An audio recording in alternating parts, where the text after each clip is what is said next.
기독교 강요 제2권 제1장 4절에서 7절까지 아담의 죄로 말미암아 인류가 저주 아래 있게 되었음. 4절 아담의 타락의 역사가 보여주는 죄의 본질. 하나님께서 그렇게 가혹하게 벌하셨다면 그것은 결코 가벼운 죄였을 수가 없고 정말 끔찍스러운 범죄였을 것이 틀림없으므로 우리는 하나님께서 온 인류를 대적하여 그토록 무서운 형벌을 내리시게 만든 아담의 반역에 과연 어떠한 죄가 있었는지를 생각해 보아야 할 것이다. 대개 아담의 죄를 무절제한 식욕으로 이해하지만 이것은 그야말로 유치한 해석이다. 이는 어느 곳에나 먹고 즐길 만한 좋은 것들이 가득했고 또한 땅이 기름져서 온갖 고귀한 것들이 다양하게 널려있는 상태에서 겨우 한 가지 과일을 먹지 않는 것이 모든 덕의 총체요 머리였다고 말하는 것이나 마찬가지인 것이다. 그러므로 우리는 좀 더 깊이 보아야 한다. 아담에게 선악을 알게 하는 나무의 실과를 먹지 말라 하신 것은 그의 순종을 시험하며 그가 과연 기꺼이 하나님의 명령 아래 있다는 것을 입증하도록 하기 위함이었다. 그 나무의 이름부터가 그 계명의 유일한 목적이 그로 하여금 자기에게 주어진 몫으로 만족하게 하고 그리하여 악한 욕망으로 우쭐해지지 않도록 막는 데 있었다는 것을 잘 보여준다. 하나님께서는 생명나무의 실과를 먹는 한 영생에 대한 소망을 가질 수 있다는 약속을 주셨고 또한 반대로 선악을 알게 하는 나무의 실과를 먹으면 즉시 죽으리라는 끔찍한 경고를 주셨는데 이것이 아담의 믿음을 입증하고 실행하게 한 것이었다. 그러므로 아담이 대체 무엇을 수단으로 하여 하나님의 진노를 스스로 자초했는지를 어렵지 않게 추리할 수가 있다. 사실 교만이 모든 악의 시작이라고 한 아우구스티누스의 선언은 지극히 올바르다 하겠다. 사람이 야망으로 인하여 정당하고 올바른 정도 이상 높이 올라가는 일이 없었더라면 그는 본래 지으심을 받은 그 상태대로 남아 있을 수 있었을 것이다.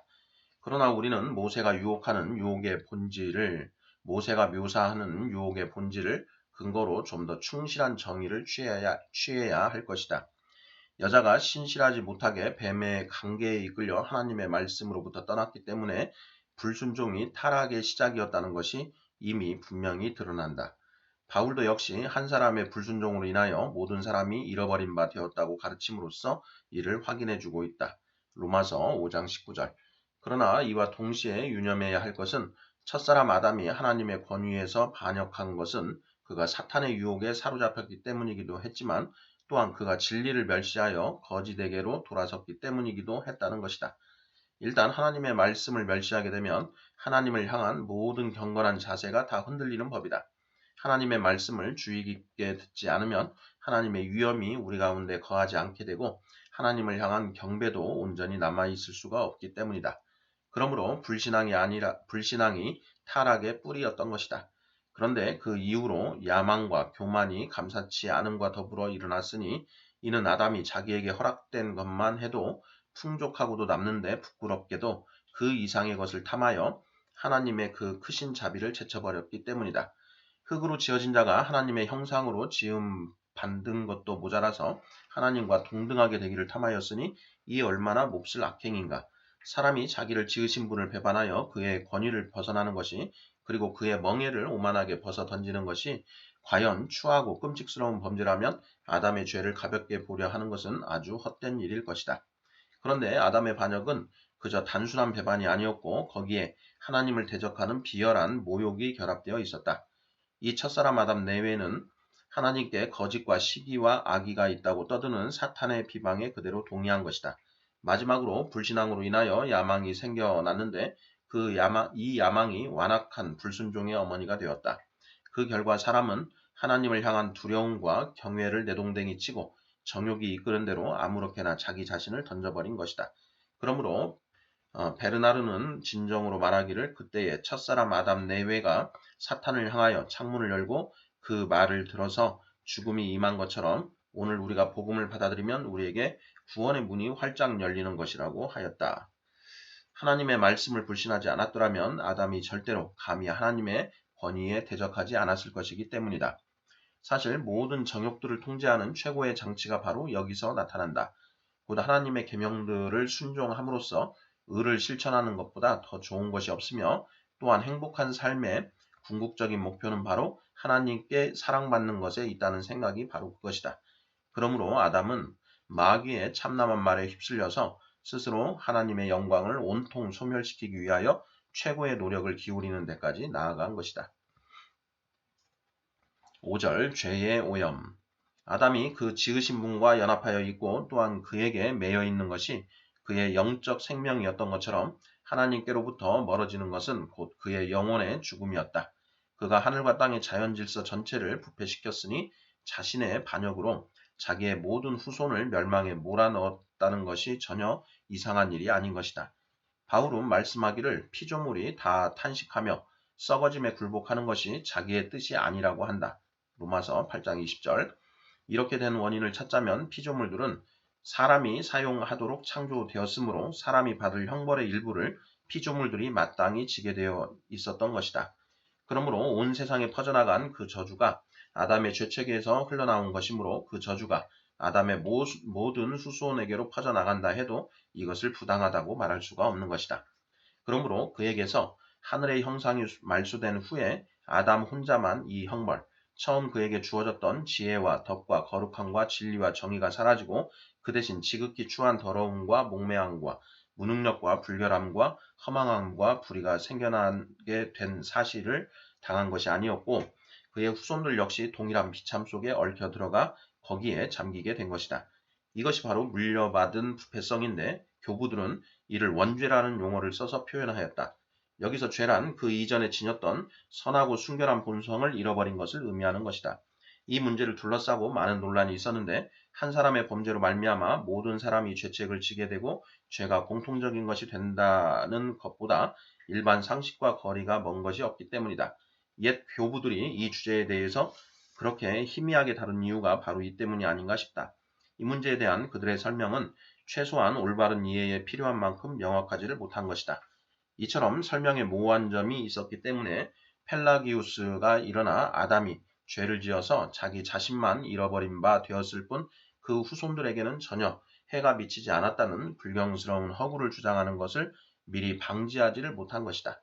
사탄은 이런 교묘한 주장으로 그 질병을 은폐하여 그것을 기정사실화하려 하였다. 그러나 죄가 첫사람에게서 그의 모든 후손들에게 전달되었다는 것이 성경의 분명한 증언을 통해서 드러나자 펠라기우스는 그것이 모방을 통한 것이었지 번식을 통한 것이 아니었다고 구차하게 변명하였다. 그러므로 선한 사람들은 우리가 사악함을 본받았기 때문에 부패한 것이 아니고 모태로부터 결함 있는 상태를 타고난다는 것을 힘써 입증하였다. 이를 부인한다는 것은 그야말로 수치의 극치였다.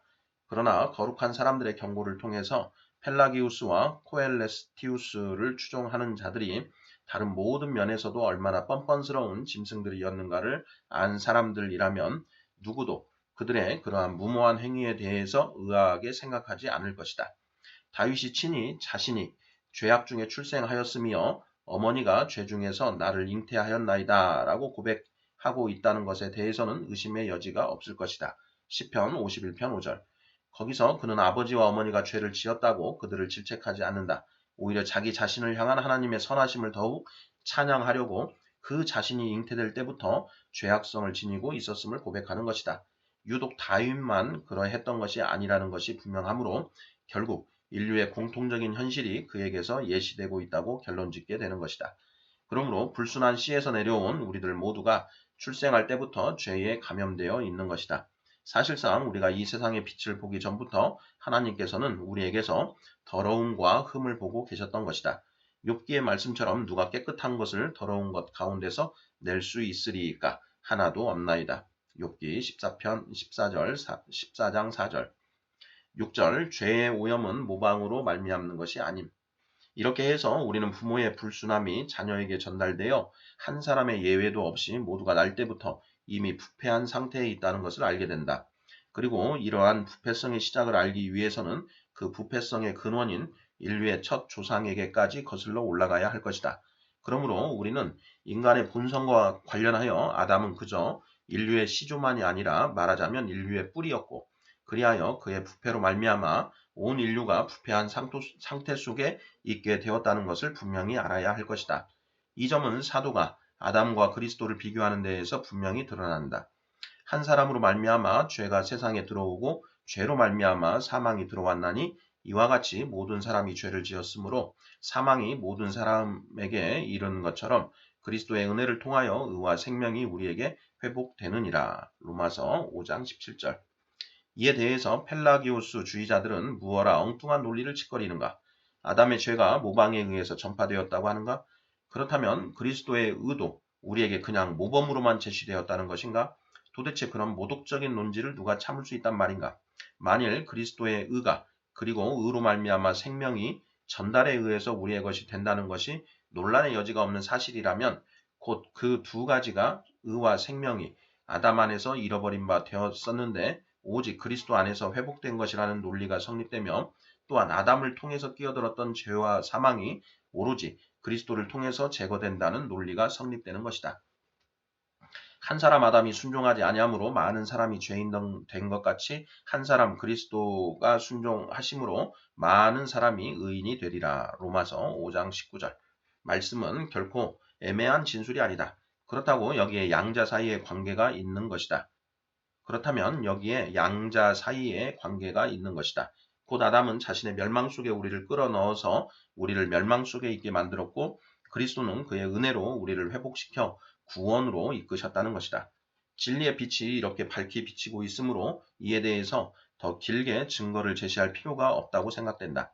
고린도전서에서 바울은 부활에 대하여 신자들의 믿음을 강건하게 하고자 아담 안에서 잃어버린 생명이 그리스도 안에서 회복된다는 것을 말하고 있다. 고린도전서 15장 22절. 우리 모두가 아담 안에서 죽었다고 선언함으로써 바울은 동시에 우리가 죄의 질병에 감염되어 있음을 명확하게 증거하고 있는 것이다. 왜냐하면 불의의 죄책에 저촉되지 않은 자들에게 정죄가 미칠 수는 없었기 때문이다. 그의 발언의 의미가 무엇인지에 대해 가장 명확한 설명은 그 진술의 후반부에 있다. 곧 생명을 얻을 소망이 그리스도 안에서 회복된다는 진술이 그것이다. 그런데 이 일은 다른 방식으로가 아니라 오직 그리스도께서 그 놀라운 전달을 통해서 그의 의의 능력을 우리 속에 부어주시는 방식으로만 된다는 것을 누구나 다 알고 있다. 다른 곳에서 말씀하듯이 성령은 의로 인하여 우리에게 생명이니라. 로마서 8장 10절. 그러므로 아담 안에서 모든 사람이 죽었다는 진술을 해석하는 길은 오로지 하나밖에는 없다. 즉 아담이 죄를 지음으로써 자기 스스로 불행과 멸망을 자초했을 뿐 아니라 우리의 본성을 똑같은 파멸 속에 빠뜨렸다는 것이다. 이것은 아담 자신의 죄책에 기인하는 것이 아니고 그의 죄책은 우리와는 전혀 관계가 없다. 그가 그의 모든 후손을 그가 빠져들어간 그 부패로 더럽혔기 때문인 것이다. 모든 사람이 모태에서부터 이미 저주받은 상태가 아니라면 모든 사람이 다 본질상 진노의 자녀라는 바울의 진술은 성립할 수가 없다. 에베소서 2장 3절. 여기서 바울이 말하는 본질이란 하나님께서 부여하신 본질이 아니라 아담 안에서 더럽혀진 상태의 본질을 뜻하는 것이다. 하나님을 죽음을 가져온 장본인으로 만든다는 것은 지극히 부당할 것이기 때문이다. 그러므로 아담이 스스로 부패시켰고 그리하여 그로부터 그의 모든 후손들로부터 그 부패성이 오염되어 전파된 것이다. 하늘의 재판장이신 그리스도께서도 육으로 난 것은 육이요. 따라서 사람이 거듭나기까지는 생명으로 들어가는 문이 모두에게 닫혀 있는 것임을 말씀하심으로써 모든 사람들이 악하고 부패한 상태로 출생한다는 사실을 친히 명확하게 선포하신 바 있다. 7절 죄의 전달. 옛 교부들은 아들의 영혼이 부모의 영혼으로부터 전달받는 것인가를 놓고 적지 않게 혼란을 겪었으나 이 문제를 이해하기 위해서 굳이 고심할 필요가 전혀 없다. 우리로서는 다음과 같은 사실을 아는 것으로 만족해야 할 것이다. 곧 하나님께서는 인간 본성에 부여하고자 하신 은사들을 아담에게 맡기셨고 따라서 아담은 자신이 받은 그 은사들을 잃어버리면서 자기 혼자만 잃어버린 것이 아니라 우리들 모두도 똑같이 그것들을 잃어버리도록 만들었다는 사실이 그것이다. 아담이 잃어버린 그 은사들이 그 자신만이 아니라 우리를 위해서 받았었던 것이고 따라서 그 재능들이 한 사람에게 주어진 것이 아니라 온 인류 전체에게 주어졌던 것이었다면 과연 영혼이 부모로부터 전달받느냐 하는 따위의 문제로 염려할 필요가 어디 있겠는가?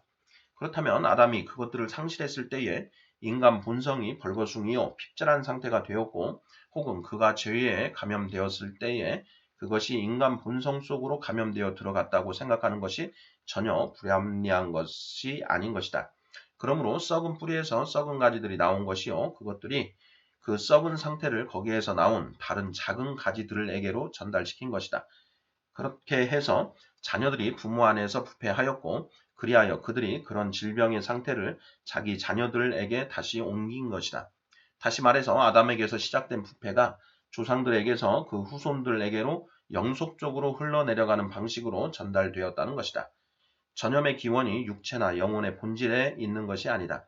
전염의 기원은 바로 첫사람이 하나님께서 그에게 베풀어 주신 은사들을 지니고 있거나 잃어버리는 것이 자기 자신만을 위한 것이 아니라 동시에 그의 후손 모두를 위한 것이 되도록 그렇게 하나님께서 정해 놓으셨다는 사실에 있는 것이다.